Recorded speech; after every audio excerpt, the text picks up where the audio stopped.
বৰ্তমান উপস্থিত আছোঁ তিনিচুকীয়াৰ বাগজান গাঁও আৰু এইখন ঘৰৰ পৰাই আচলতে ভৱানী মৰাণে জুডো ৰাষ্ট্ৰীয় জুডো প্ৰতিযোগিতাত অংশগ্ৰহণ কৰি স্বৰ্ণ পদক লাভ কৰিবলৈ সক্ষম হৈছে আৰু ভৱানী মৰাণ যিহেতু বৰ্তমান ঘৰত উপস্থিত আছেহি গতিকে ভৱানী মৰাণক সম্বৰ্ধনা জনাবলৈ ভৱানী মৰাণক দুই এষাৰ মাত লগাবলৈ অভিনন্দন জনাবলৈ বিভিন্ন ধৰণৰ অঞ্চলৰ লগতে তিনিচুকীয়া জিলাৰ বিভিন্ন দল সংগঠন উপস্থিত হোৱা পৰিলক্ষিত হৈছে। বিশেষকৈ কালি দিনটোত ক'ব লাগিব বিভিন্ন দল সংগঠনে আচলতে ভৱানী মৰাণক সম্বৰ্ধনাৰে উপচাই পেলোৱা পৰিলক্ষিত হৈছিল আৰু তাৰ পিছতে পিছ মুহূৰ্তত আচলতে বিভিন্ন ধৰণৰ বিভিন্ন ক্ষেত্ৰৰ লগত জড়িত বিভিন্ন আহি বৰ্তমানেও সমাগম হোৱা পৰিলক্ষিত হৈছে। এই মুহূৰ্তত আমাৰ মাজত উপস্থিত আছে এই গাঁৱৰ এগৰাকী বিশিষ্ট সমাজসেৱক তথা বাগজান গাঁও মিলনজ্যোতি যুৱ সংঘৰ অন্যতম উপদেষ্টা যতীন চেতিয়া। গতিকে তেখেতৰ পৰা আমি কিছু মন্তব্য ল'বলৈ চেষ্টা কৰিম। হয়, আপোনাৰ ওচৰলৈ আহিছোঁ। আচলতে বাগজান অঞ্চলৰ লগতে সমগ্ৰ তিনিচুকীয়াবাসীৰ কাৰণে সমগ্ৰ অসমবাসীৰ কাৰণে এটা গৌৰৱৰ ক্ষণ। আপোনাৰ পৰা জানিব বিচাৰিম আপোনাৰ প্ৰথমে অনুভৱ আৰু তাইক লৈ আপুনি অনাগত দিনত কেনেধৰণে আচলতে চিন্তা চৰ্চা কৰিব পৰিকল্পনা আপুনি হাতত লৈছে। যোৱা 19 আৰু 20 চনৰ তাৰিখে ভাৰতীয় জুডো ইনষ্টিটিউট আৰু মহাৰাষ্ট্ৰৰ ইনষ্টিটিউট ইনস্পায়াৰ অফ স্পৰ্টছৰ যি উদ্যোগত মহাৰাষ্ট্ৰত খেল অনুষ্ঠিত হৈছিলে জুডো খেল, তাত আমাৰ বাগজান গাঁৱৰ খগেন মৰাণৰ সুকন্যা তাই আমাৰ এই অঞ্চললৈ খুব গৌৰৱ কঢ়িয়াই আনিছে। তাইলৈ মই অশেষ কৃতজ্ঞতা আৰু ধন্যবাদ জ্ঞাপন কৰিছোঁ। লগতে পিতৃ খগেন মৰাণ আৰু মাতৃ পখিলা মৰাণক অশেষ কৃতজ্ঞতা আৰু ধন্যবাদ জ্ঞাপন কৰিছোঁ। মই ভাবিছোঁ যে আমাৰ অঞ্চলৰ গৌৰৱৰ লগতে যেতিয়া নেকি অসমবাসীয়ে এটা গৌৰৱ কঢ়িয়াই আনিবলৈ সক্ষম হৈছে, গতিকে মোৰ লগতে সমূহ গাঁওবাসীয়ে এটা কৰ্তব্য যে তাইক আগুৱাই নিয়াৰ ক্ষেত্ৰত সহায় সহযোগ আৰু দিহা পৰামৰ্শ নিতান্তই কৰ্তব্য আৰু দায়িত্ব। গতিকে এই ক্ষণত যিটো প্ৰশ্ন মোলৈ ঠেলি দিয়া হৈছে, মই গৌৰৱেৰে ক'ব বিচাৰিছোঁ এই অঞ্চলৰ খুব পিছপৰা অঞ্চলত বসবাস কৰোঁ যদিও যথোপৰ্ণাস্তি চেষ্টা অব্যাহত ৰাখিম তাইক কেনেকৈ আৰু আগলৈ আমি আগবঢ়াই নিব পাৰোঁ সেই কথাখিনি চিন্তা চৰ্চা কৰিছোঁ। আৰু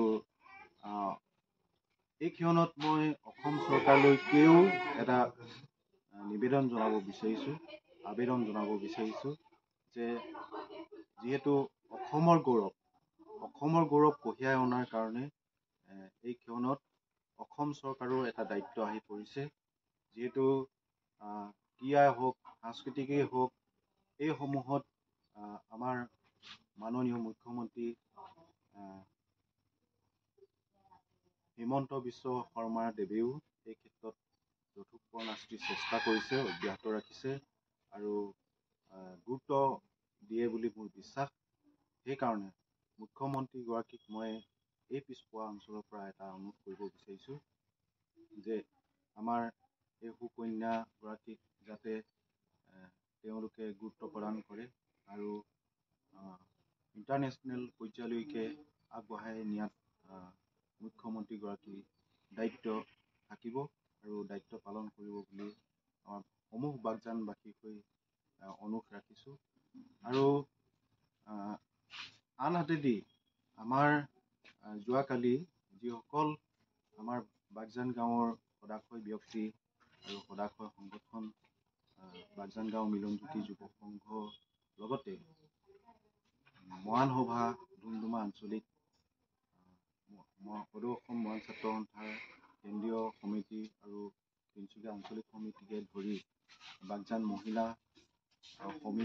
মৰাণ মহিলা সমিতিও তাইক আদৰণি জনাইছে, কৃতজ্ঞতা জনাইছে। গতিকে সমূহ সংগঠনৰ নেতৃবৰ্গৰ লগতে কৰ্মকৰ্তাসকলক মই বাগজান গাঁও মিলনজ্যোতি যুৱ সংঘৰ মজিয়াৰ পৰা অশেষ ধন্যবাদ আৰু কৃতজ্ঞতা জনাইছোঁ সদৌতিলৈ। আৰু বাগজান গাঁৱৰ এটা উলহ মালহৰ পৰিৱেশ কালি সৃষ্টি হৈছিল, ঠিক আজিলৈকেও অব্যাহত আছে। প্ৰত্যেকৰ মুখতে হাঁহি বিৰিঙাইছেহি আৰু গৌৰৱেৰে তেওঁলোকে বুকু ডাঠি কৈছে যে আমাৰ অঞ্চলৰ এগৰাকী কন্যাই যে অসমৰ লগতে ভাৰতবৰ্ষৰো নাম উজ্বলাবলৈ সক্ষম হৈছে। গতিকে সকলোৱে আনন্দ প্ৰকাশ কৰিছে। আমি আশা ৰাখিম বাগজানৰ প্ৰজন্ম চামেও এই পথ প্ৰদৰ্শক হিচাপে থাকিব। গতিকে প্ৰজন্ম চামেও এনে দিশত আগুৱাই অহাৰ কাৰণে মই অনুৰোধ কৰিছোঁ যে ক্ৰীড়া হওক বা সাংস্কৃতিকেই হওক বা অন্যান্য ধৰণৰ যিবিলাক সুপথ, সেই সুপথেৰে অগ্ৰসৰ হ'লে নিশ্চয় বাগজান অঞ্চললৈ গৌৰৱ কঢ়িয়াই অনাৰ লগতে সমগ্ৰ অসমৰে এটা সুনাম হ'ব বুলি মই আশা ৰাখিছোঁ।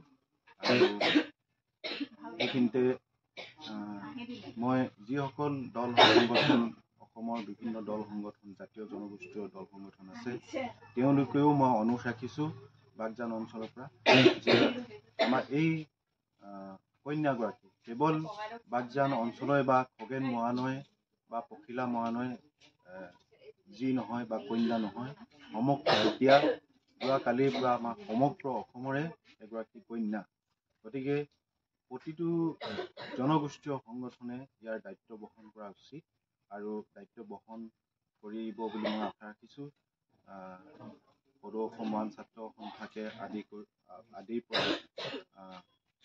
কৃষক মুক্তি সংগ্ৰাম সমিতি, ছাত্ৰ মুক্তি সংগ্ৰাম সমিতি, মৰাণ সভা আৰু জাতীয় যিমানকেইটা জনগোষ্ঠীয় সংগঠন আছে অন্যান্য, কেওটালৈকে মই অনুৰোধ ৰাখিছোঁ যাতে আমাৰ এই সুকন্যাগৰাকী তেওঁলোকেও গুৰুত্ব প্ৰদান কৰিব।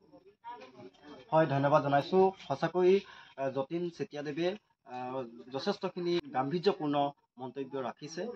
চৰকাৰলৈ আহ্বান জনাইছে, চৰকাৰকো নিবেদন কৰিছে অসমৰ মুখ্যমন্ত্ৰী ডক্টৰ হিমন্ত বিশ্ব শৰ্মা ডাঙৰীয়াক আচলতে নিবেদন কৰিছে যে এই ইতিমধ্যে স্বৰ্ণ পদকেৰে ৰাষ্ট্ৰীয় পৰ্যায়ত উজ্বলিবলৈ সক্ষম হোৱা ভৱানী মৰাণৰ আগন্তুক সময়খিনিত যাতে সহায় সহযোগিতা বা গুৰুত্ব আৰোপ কৰি যিখিনি আচলতে সুবিধা প্ৰদান কৰিব লাগে এইখিনি যাতে প্ৰদান কৰে, তাৰ বাবে বিশেষভাৱে আবেদন জনাইছে এই সংবাদ মাধ্যমৰ জৰিয়তে।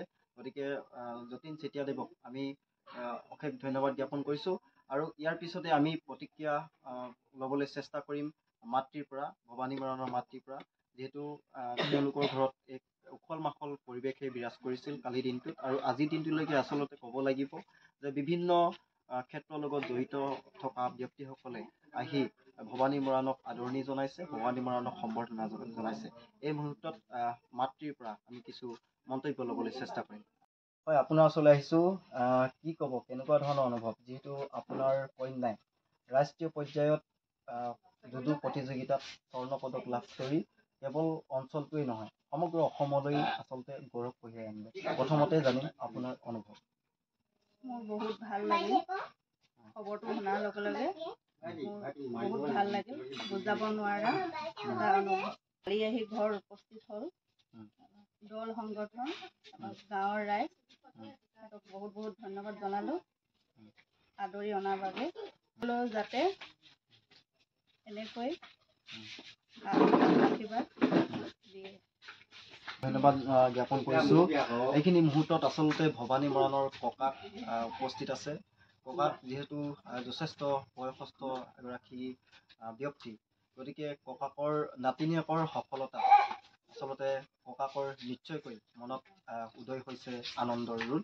গতিকে ককাকৰ সৈতে আমি বাৰ্তালাপ কৰিবলৈ চেষ্টা কৰিম। কি ক'ব, আপোনাৰ নাতিনীয়ে আজি ৰাষ্ট্ৰীয় পৰ্যায়ত জিলিকি উঠিছে, সোণৰ পদক লাভ কৰিছে। আৰু কালিৰ দিনটোত দেখিবলৈ পোৱা গৈছিলে গোটেই ঘৰখন আচলতে জনসমুদ্ৰলৈ পৰিণত হৈছিলে। গতিকে আপোনাৰ অনুভৱটো জানিব বিচাৰিছোঁ। তাৰ পাছতে আমাৰ নাতিনী ভৱানী, যিসকল শিক্ষক শিক্ষয়িত্ৰী আৰু প্ৰশিক্ষকসকল, তেখেতলোকক মই ধন্যবাদ জনাইছোঁ। যিসকল প্ৰশিক্ষক তেওঁলোকক ধন্যবাদৰ পাত্ৰ, সেইকাৰণে মই ধন্যবাদ জনাওঁ। তাৰ পাছতে আমাৰ ওচৰ চুবুৰীয়া গাঁৱৰ জ্ঞাতি গণ্য মানি সকলোকে মই ধন্যবাদ জনাওঁ। আহি দলে বলে আমাক যে এইখিনি সহায় সহযোগ দিলে, আনন্দ দিলে, সেইখিনি কাৰণে তেওঁবিলাকক মই ধন্যবাদ জনাইছোঁ। আগলৈকে আমাৰ এই নাতিনী ভৱানী মৰাণক যেন এইবোৰ ৰাজ্য পৰ্যায়ৰ পৰা ওপৰলৈকে যেন শিক্ষক শিক্ষয়িত্ৰীসকলে, প্ৰশিক্ষকসকলে, সকলো সংগঠনে যদি আগবঢ়াই নিয়ে, সেইখিনিকে মই নেদেখাজনৰ ওচৰত প্ৰাৰ্থনা জনাইছোঁ। সকলোৱে যেন সুস্বাস্থ্য দি ভালে কুশলে ৰাখি আগবঢ়াই নিয়ক, এইটোকে মই কামনা কৰিলোঁ। ধন্যবাদ। হয়, ধন্যবাদ জনাইছোঁ ককালৈ। আৰু এই মুহূৰ্তত মই বাসগৃহৰ সমগ্ৰ পৰিৱেশটো সতীৰ্থক দেখুৱাবলৈ অনুৰোধ কৰিছোঁ, যিহেতু বাসগৃহত যথেষ্টখিনি মানুহৰ ইয়াতে বৰ্তমানলৈকে আচলতে সমাগম পৰিলক্ষিত হৈছে। আৰু এইখিনি মুহূৰ্তত স্থানীয় ৰাইজৰ পৰা কিছু প্ৰতিক্ৰিয়া ল'বলৈ চেষ্টা কৰিম। স্থানীয় ৰাইজ ইয়াতে উপস্থিত আছে। বৰমা, কেনেকুৱা লাগিছে আপোনাৰ মনত? ভালে লাগিছে। মোৰ নাতিনীয়ে হয় যে আমাৰ ভাল লাগিছে। ওচৰ চুবুৰীয়া আমি এনেকুৱা অভিযোগ আৰু ভাল লাগিছে। সকলোৰে মনত, সকলোৰে মুখত এটাই কথা, সকলোৰে আচলতে ভাল লাগিছে। এনেকুৱা এটা খবৰ লাভ কৰাৰ পিছতে আচলতে সকলোৱে আনন্দত আচলতে উল্লাসেৰে নধৰা হৈ পৰিছে। আৰু ইমান পৰে অলিম্পিয়া স্পৰ্টছৰ বিশেষ অনুষ্ঠান এই পৃথিৱী এক ক্ৰীড়াংগন চাই থকাৰ বাবে সকলোকে ধন্যবাদ জ্ঞাপন কৰিছোঁ।